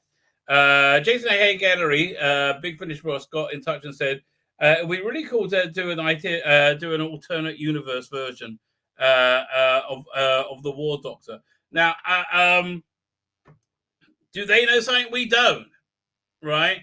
Do they know something that Russell Davies is going to do that we don't? That will suddenly make this a lot more canonical. I just get the feeling it's science in the air, right? Something is definitely in the air, mate. That's what I think. I think something is. What's worse, the War Doctor or the Woke Doctor? Woke Doctor. Woke Doctor is way worse. Not even close. Not even close. Where was that up to? There we go. Fine. The War Doctor, played by one of the regular Doctors, recalls producer Dave Rizzo. I knew Colin would be really inspired by the idea of playing the Warrior. I threw that out. I mean, he'll be better than. Yeah, listen, of the choice of him, Sylvester McCoy, or Peter Davison, or McGann. McGann will be interesting as a War Doctor, but he never was. That's the it'll be playing too much against type. I think. I don't know. But I think Colin Baker's still stronger than McGann as a War Doctor. So I threw the idea, and it would start off with the moment in Genesis of the Daleks. From there, it started growing. The really exciting and quite mad thing is about the series is it follows quite a few key points in the Fourth Doctor's era as David. So we see a twist on some existing story ideas from Tom Baker's reign in the series, told in a different way with a different lead character. That's interesting. That's totally interesting. Familiar characters like the Romana, the Master, and Perry Brown show up in the new timeline. But the Warrior is the star attraction. I'm glad to hear that. The biggest change is for Colin. The biggest change is for Colin, confirms director Barnaby Kay. But I didn't want him to start talking like John Hurt, changing the character entirely. In one of the episodes, someone says, "Warrior is not your name," and he says, "No, but it's my nature." And I think. That's how he behaves and sounds. Let's read the box out before I go forward. I always try and read the box out as we go. There you go. Fine. Doctor Who Genesis begins with a recreation of the wire-touching scene from Genesis of the Daleks. This is the only thing I don't like about it. Right? This is like I'm like, really? I'm not really sure about that. I'm like, what? You really? We're going to change that? I don't know. I can't see the way they're doing it. I mean, if there's a trailer, that should be how the trailer starts. With Genesis of the Daleks, dramatizing the moment when the events from the history we recognize. It was really exciting to take something as iconic as that scene and then follow through with that argument to its natural conclusion. Says John Dorney, writer of the opening. In the original TV episodes, the Doctor doesn't get to make the choice. It's not It's not that he actually decides not to. That's actually true. He's interrupted. They're finding justifications that actually finally answer the question, do I have the right? There was a huge weight of responsibility. I probably deliberated more. That's actually a very good point. You're making a good point. And I'm glad John Dorn is doing this. He's one of the few writers, and there's not many writers I would really trust with this, but I think John Dorn is a good casting. Do I have the right? Huge weight of responsibility. So I deliberated more on that opening 10 pages or so than I did the rest. Good. That's a very good sign. Tom Baker returned to recreate, then go beyond his original performance, joined by Sadie Miller and Christopher Naylor as Sarah Jane Smith and Harry Sullivan. It was really quite magical to record the sequence with Tom say those lines. Oh man, I bet it was. Subfusion, David Richardson, Sadie and Chris have gone back and watched the episode carefully, and we tried very hard to get the same inflections and performance from Genesis and Daleks in our recreation of it. That's fantastic. And then we went further to see how it played out. It was fascinating for Tom, I think, to go back and see a different angle of it. As long as it's done with sensitivity, right? It's got Nicola Bryant in it. I mean, okay, you just sold me. There was this. He's not the War Doctor. He's not called the Sixth Doctor. He calls himself the Warrior. And there's none of the War Doctor. Don't call me the Doctor thing. He's a bit more embracing his new identity. There are still aspects of him that are doctorish, but with an extra dark element to it. I guess he's like the Fifth Doctor then, right? Yeah, it makes sense. We were leaning into pragmatism with pragmatism and wariness when you get wariness that you get with Sixth Doctor. I guess so. There's probably even aspects of the Seventh Doctor there. I mean, I guess Seventh Doctor would be interesting. I mean, I guess they could do all of them as War Doctors. That'd be interesting. And it's not just the Doctor and the universe around him that have changed. It's the premise also follows a different approach to storytelling. I had this rule of thumb. I wanted every story to either be timey-wimey or but not both. I wonder what that means. I wonder what wimey is then. I don't want it necessarily all to add up or every episode entirely hang together. Well, I do. You should be left with questions. That's okay. Being left with questions is fine, right? Being left with questions that's all. That's good. So 1 second. Left with questions.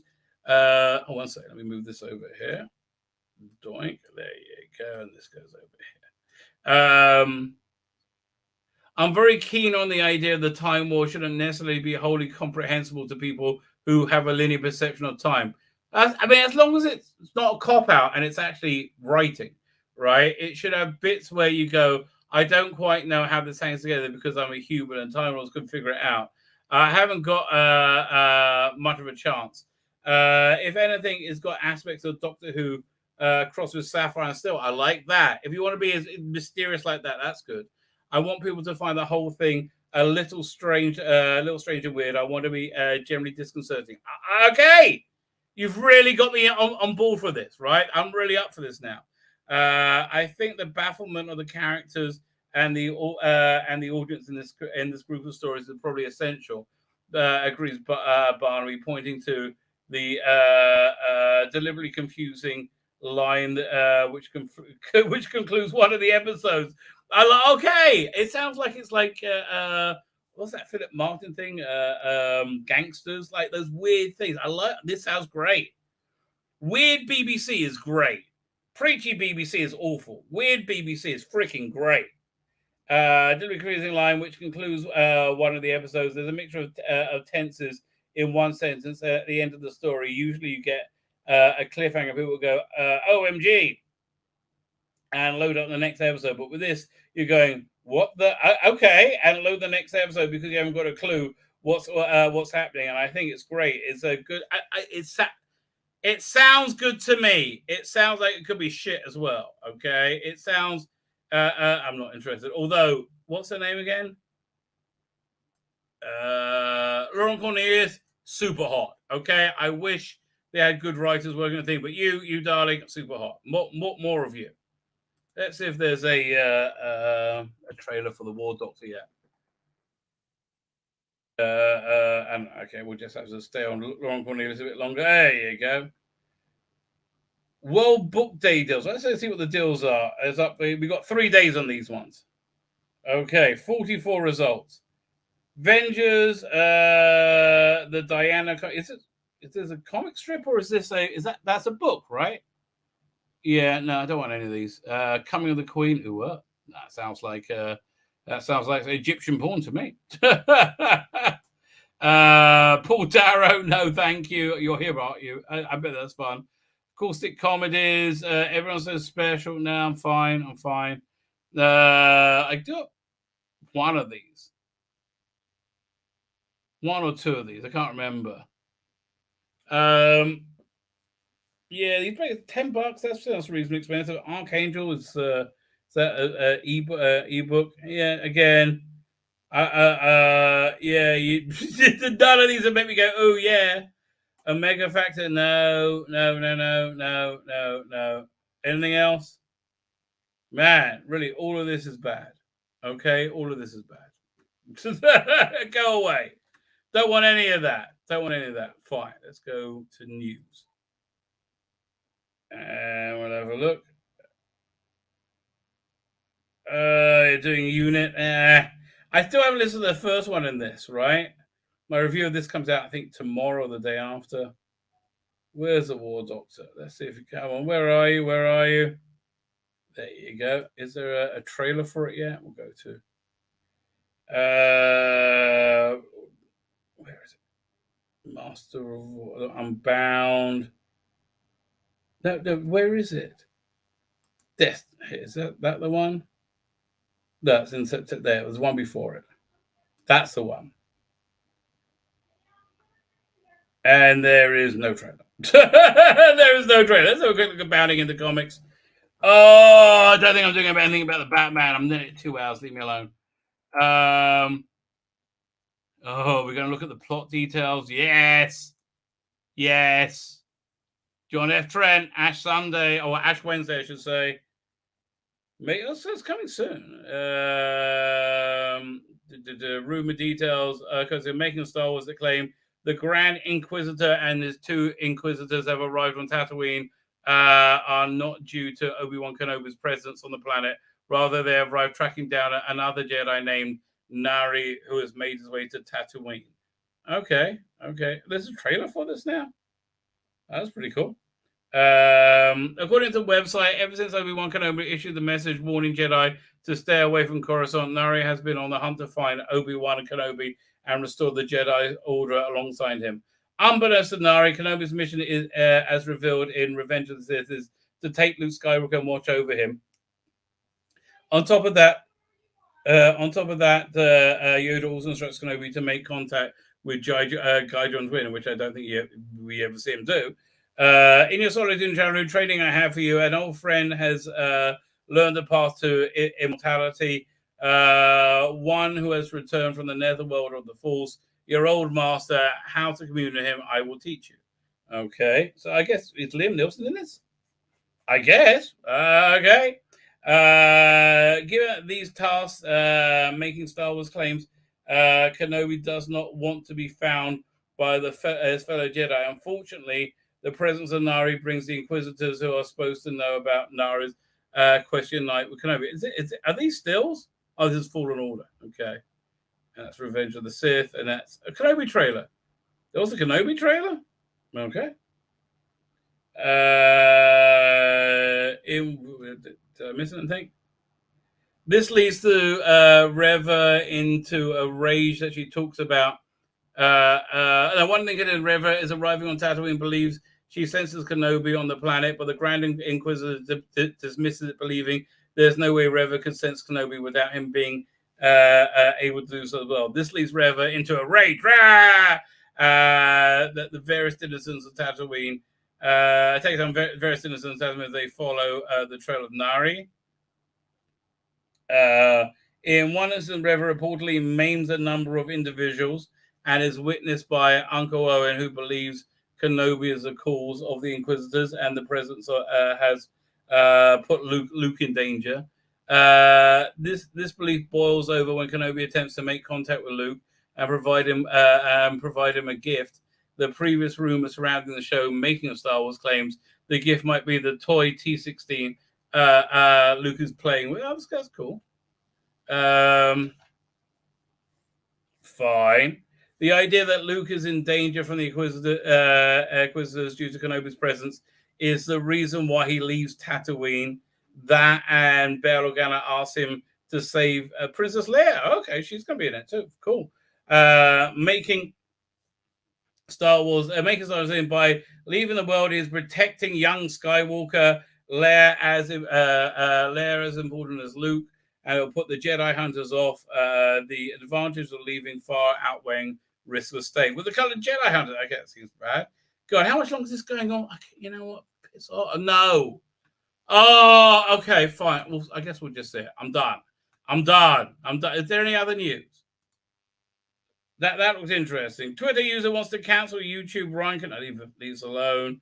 Samuel Jackson is saying a lot of crap. Lashing out the others claim black actors only win Academy Awards when they doing despicable shit on screen. Well, you are, mate. That's just you. Something like pivots in unison with Democrats on COVID-19. Oh, piss off. Like the science changed, did it?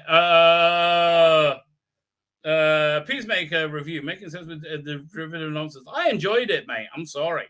Rings of Power, not interested. Paramount, yeah, people aren't giving the stuff to Disney. This campaign, somebody has a campaign to I mean, like, none of it's real. Decanonize Kurtzman Trek. Where's the link to it? Let's see how it's doing. Like, it's just kind of embarrassing. I'm sorry. It's where is the petition here? Has received 46 signatures. Oh, it's got. I mean, it's yeah, like, it sounds pitiful. Come on, let us know. I'm not that interested. It's not canon if your head says it isn't canon.